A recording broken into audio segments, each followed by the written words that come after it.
उस बॉर्डर पर मुनीर का प्लान है भारतीय जवानों पर तलवार और कटार से अटैक का।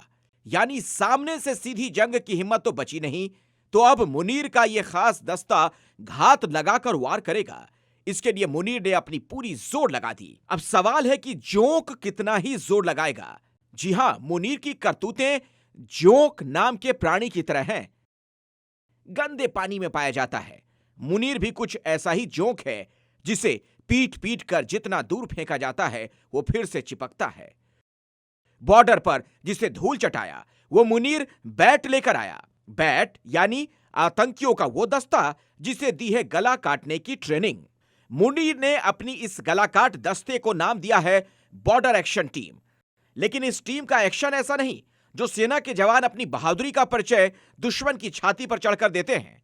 मुनीर की यह टीम आर्मी के भेष में जिहादियों, आतंकियों की टीम है जो घात लगाकर हमला करेगी।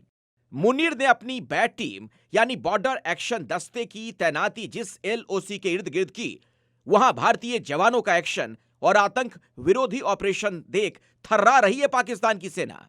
भारतीय सेना और इसके मुस्तैद जवानों की मुस्तैदी इतनी कि सर्दियां बीतने को है, बर्फ पिघलने को है, लेकिन आतंकी घुसपैठ की एक भी कोशिश कामयाब नहीं हुई। बल्कि सेना के ऑपरेशन में कई आतंकी मुठभेड़ में मारे गए। भारतीय सेना का यही रौद्र रूप देखकर मुनीर ने घात लगाकर वार करने वाली टीम बनाई है। आपको बताते हैं मुनीर की बैट टीम का पूरा खाका।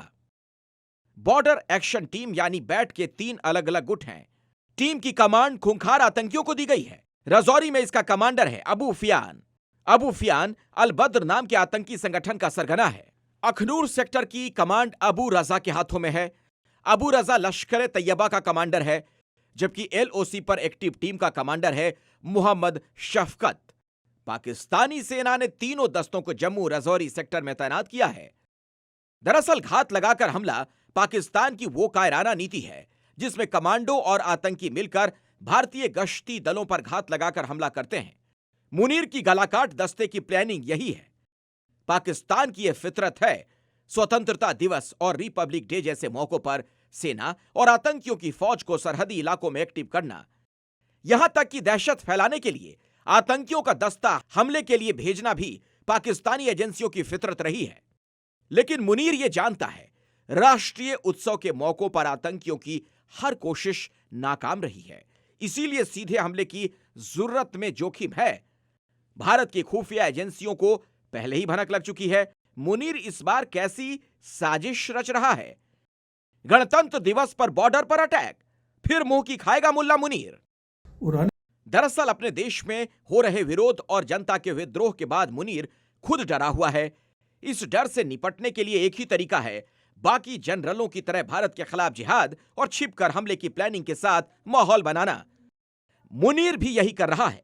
भारत के खिलाफ जिस बॉर्डर एक्शन टीम का हवा उसने पाकिस्तान में खड़ा किया है, उसकी हवा पहले ही निकल चुकी है। भारतीय सेना अब हाई अलर्ट पर है और सरहद पर परिंदा भी पर नहीं मार सकता।